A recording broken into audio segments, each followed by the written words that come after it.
धन्य धन्य ते ब्रह्मलिखित, धन्य धन्य आणिता हनुमंत, सौमित्र वाचे सावचित्त, अर्थे रघुनाथ सुखावे.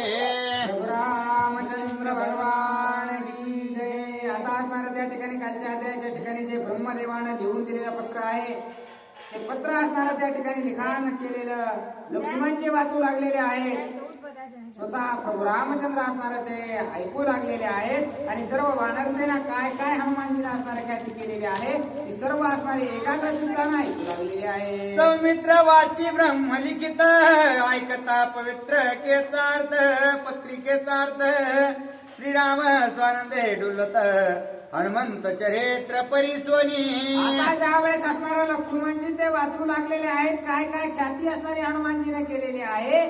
प्रत्येक शब्दाकडे असणारे प्रभू रामचंद्र आनंदाने लक्ष देऊ लागलेले आहेत आणि हनुमानजीची कीर्ती ऐकून डोलू लागलेले आहे. शुद्धी न लभे सीता सती, कळी लाविली लंके प्रती, सभा नागविली रात्री, हनुमंत ख्याती ते ऐका.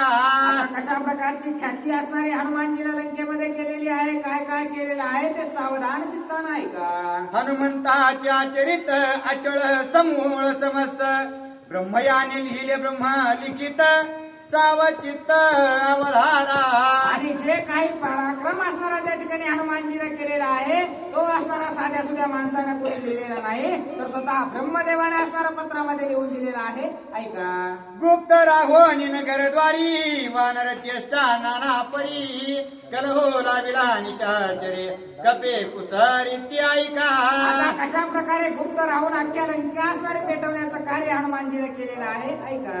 उची गोवनी नगर नारी, कलश स्फोट राजद्वारी, भरलिया जाऊ देना घागरी, तोटा नगरी उदकाचा. आता पहिल्या वेळेस हनुमानजीनं काय केलं एका जागेवर गप राहून अख्ख्या लंकेतील जेवढं पाणी होतं ते पाणी असणारं नाहीसं केलं आणि सर्व लंकेमध्ये असणारं त्या ठिकाणी पाण्याचा तोटा म्हणजे पाण्याचा तुटवडा असणारा आणलेला आहे. राजा आणि माला दश कंठ, त्याचे नावे घटस्फोट, राजद्वारी होती स्पष्ट, नारी व्यतिष्ठ कळकळीती.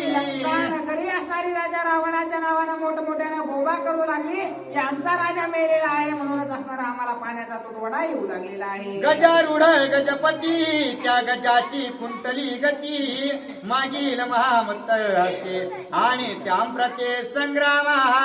उगाची उगाच असणाऱ्या एका जागेवर बसून आपल्या शेपटीच्या सहाय्यानं हत्तीमध्ये भांडण लावण्याचं कार्य हनुमानजीने केलेलं आहे.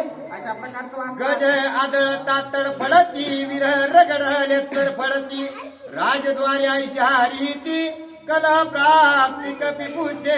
आता असणारा मोठमोठ्याने राजा रावणाच्या नावाने सर्व लंका बोंबलू लागलेले आहे. एवढा कलह त्या ठिकाणी हनुमानजीने एका जागेवर बसून लंकेमध्ये माजवलेला आहे. अश्वस्वराची हरी, हो हो मामाजी जी करी, नाचवी चव पायावरे, राजद्वारे कपी पाडी. आता असणारे मोठमोठे घोडे चार पायावर असणाऱ्या हनुमानजीने शेपटीच्या सहाय्याने नाचवलेले आहेत आणि उचलून फेकून असणारा जो काही राजा रावणाचा दरबार होता त्या ठिकाणी फेकलेले आहे. अश्व पाडून ऐसे रीती, हनुमान गांजी कलह प्राप्ती, तैसेची आतिरती महारथी, गांजी मारुती गुप्तत्वे.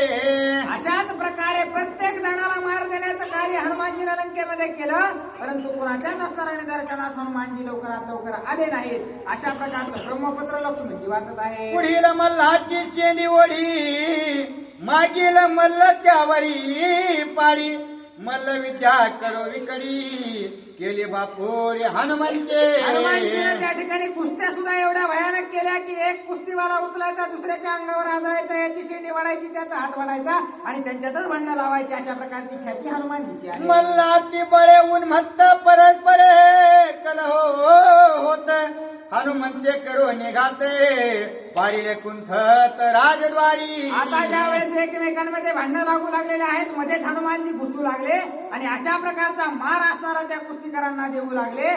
त्या ठिकाणीच असणारा जीव सोडून देऊ लागलेले आहे. विवादती वेद पाठक, सानुनासिक अनुनासिक, रामस्मरणे नाही विवेक, निर्णासिक कपिमानी.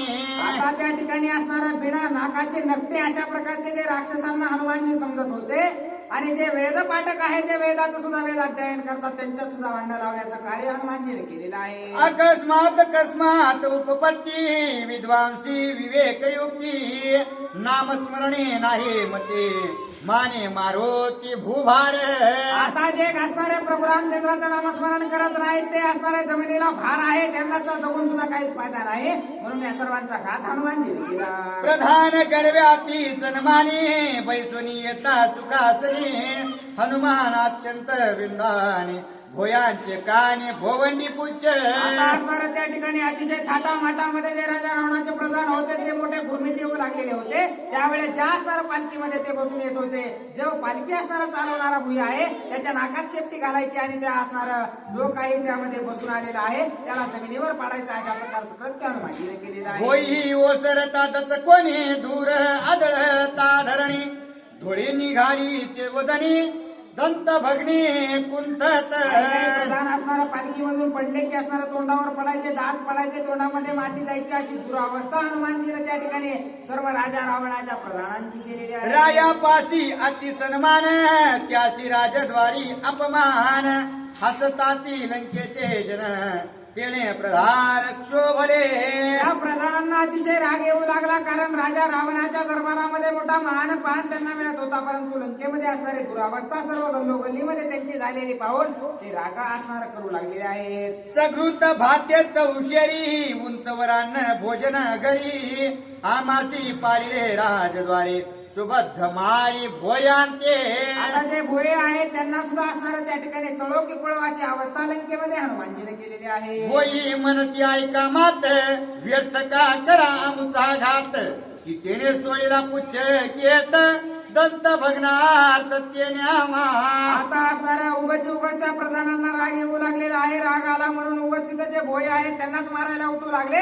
त्यावेळेस ते असणारे जे भोये होते ते सांगू लागले की असणारा आमचा याच्यात काहीच दोष नाही, जी ती सीता माता राजा रावणानं आणलेली आहे तिनंच कोणता तरी राक्षस या ठिकाणी पाठवलेला आहे आणि तोच एवढी दयनीय अवस्था सर्व राक्षसांची करत आहे. अशा प्रकारचं ब्रह्मपत्र लक्ष्मणजी वाचत आहे. सीता हे लंके प्रती नगर लोक अनुवादती कोणी ठाई नेमे निश्चिती शुद्धे मारोती न लभेची. आता लंकेमध्ये सीता माता आहे ते निश्चित कळून चुकलेलं आहे, परंतु कोणत्या ठिकाणावर सीता मातेला ठेवलेला आहे याचा शोध आतापर्यंत हनुमानजीला लागलेला नाही. ऐसे करिता झाली राती शुद्धी सांगावया सीता सती निघाला रावण सभे प्रती केली ख्याती ती ऐका. आता असणारा संध्याकाळपर्यंत शोध घेतला तरी सीता माता सापडत नाहीत म्हणून राग आलेला आहे आणि रागाच्या भरामध्ये हनुमानजी राजा रावणाच्या सभेमध्ये सीता मातेचा शोध घेण्यासाठी घुसलेले आहे. सिंहासनी दशशिर सभेशी निशाचर वीर निकट